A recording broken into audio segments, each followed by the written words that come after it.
Another story from Mr. Fixer from in the trenches.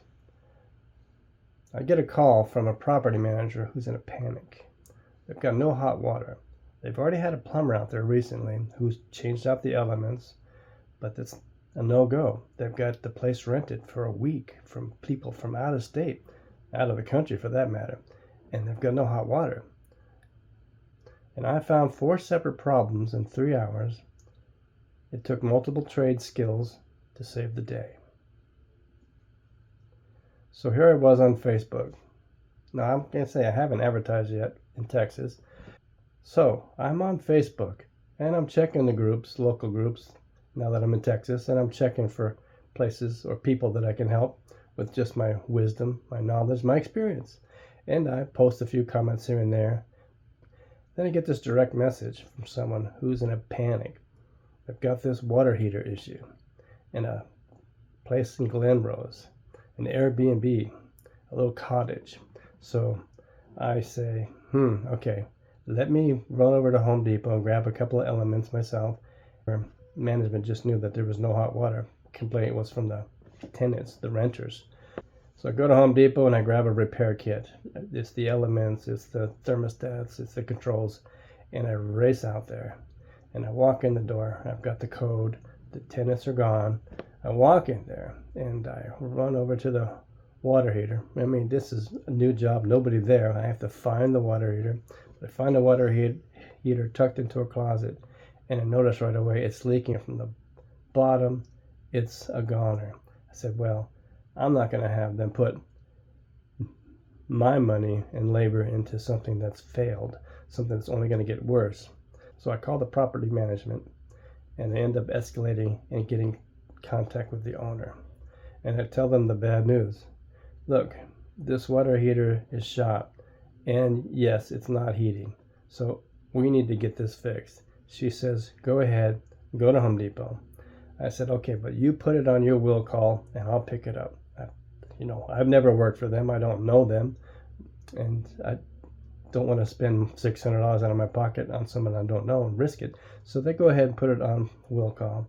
At the time that we're dealing with this, I'm at Home Depot. I picked it out. I told them the model number and everything. And she's asking me, can we go downsize? Can we go to a 40 gallon instead of 50? And I had already looked around the place looking for the water heater. And I said, wait a minute. You have a feature tub, a big sunken tub. You don't want to go down in size just to save $100. So yes, she says, okay, we'll get the 500 gallon. The 500. We'll get the 50 gallon. So I go there, and then I notice there's shelving installed in front of the water heater. You can't even get to it.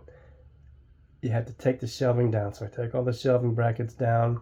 I got access to the water. There's a pan underneath it, and it's got slices in it where the spigot is.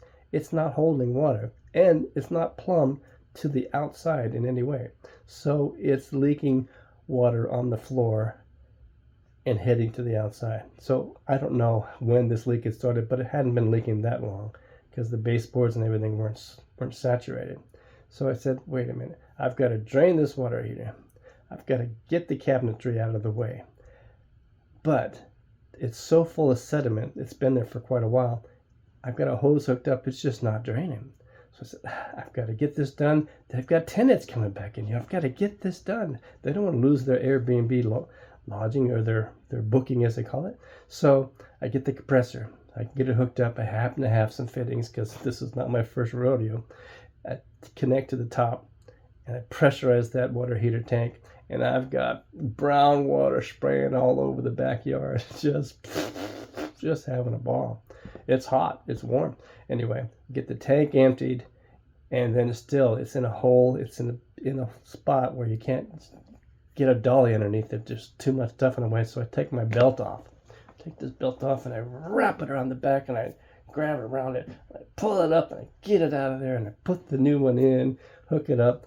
Well, there's no water issue. There's a water shutoff issue. It's got this taco valve that's a leak detector valve that's supposed to turn on and off, but it's inoperable. It's frozen. So I solder around that, get that out of there. Then I get it hooked up, get water flowing to it, get it energized. I've got electricity to it, but I'm not hearing anything. Just then, these tenants walk in. Hot water? We have hot water? And I said, not just yet. I've just got it hooked up. I'm testing it.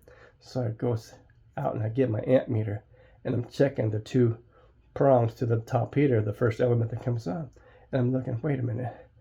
I've got 110, that's 220 to the element, but it's not making any noise. It's not going. And I click the amp meter on each of the wires, and there's nothing. It's like 0.5 amps, 0.5 amps. I said, how could this be?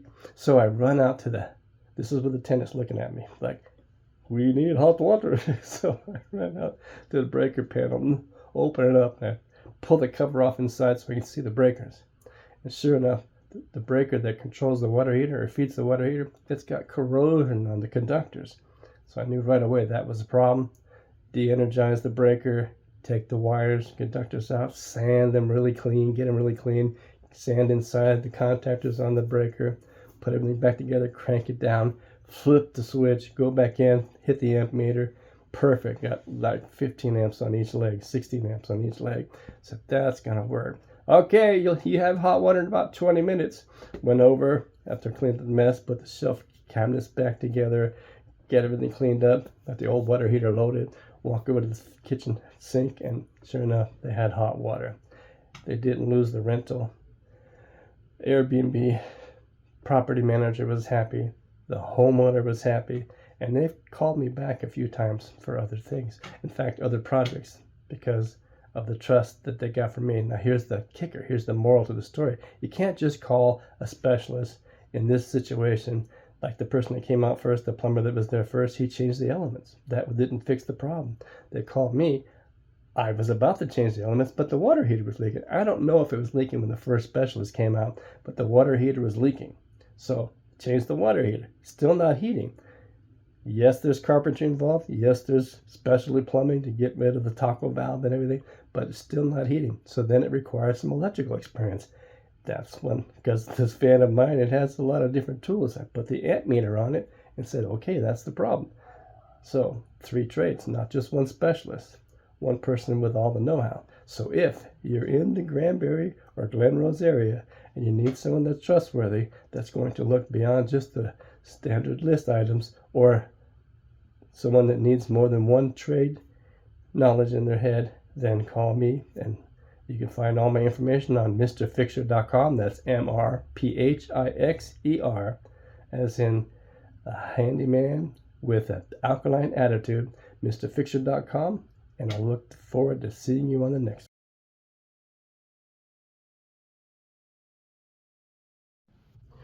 You know, I was just thinking about this. There's more to that story. This client that I had the water heater issue, that had the water heater issue that I fixed and resolved, they called me later. They were about to plunk down money and buy 2 offices, on skids, 2 whatever, mobile offices. And they wanted to expand the living quarters, the sleeping spaces at this Airbnb cottage area. And I basically told them, no, you don't want to do that until you've done some investigations, until you've done a survey, ability to see if you have the capacity to feed 2 more units with air conditioning, because Texas gets pretty hot, as well as heating. And you want to make sure you've got the water capacity in your pump, you've got the sewage capacity in your system. These are all things you need to consider. So I said, I gave her some homework, some things to do, and she called me back the next day. She says, okay, you were right. I'm not going to buy those units right now. You've just saved me about $25,000, because I would have bought those and had them sitting there for who knows how long, trying to afford all the upgrades that were required. Just a little side note. Someone that doesn't just look at the list. Don't buy that 40-gallon water heater. You need to keep with what you already have. You've got this feature. You don't want to downgrade.